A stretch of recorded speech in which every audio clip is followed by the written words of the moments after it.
तार कौन व्यवस्था करी माइक लिया के चल जाओ सिवान में। अरे सुताई नहीं तोहरा के पास जबले बॉडी में विकास ना हुई। सुताई नहीं तोहरा के पास जबले बॉडी में विकास कब हुई? ओतना दिन से भोसड़ो विकास नहीं खेल बिना विकास के टिकैलू हूँ।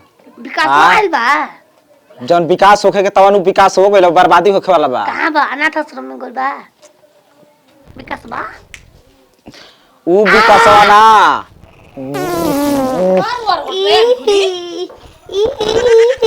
हगला खातिर मतिया। हां कहते ढेला धके ओइ पर गुड़वा धके हगब। आधा घंटा पहले हां हमना ने भतर काटी काल के नहीं हो गल त अबे हो गई आधा घंटा पहले उना हगे ना गई उन्हें गोरे देख खाती कैसन जगह बा ओकर झूठ बोल रही नती रात भर होगी तो सुहाग रात का 2-4 दिन के बाद मनाई 12 तक तल जा मना लो हो हम गंदा काम में आगे ना रहेनी। देखो तड़ी मैं देखो तड़ी का कहतिया।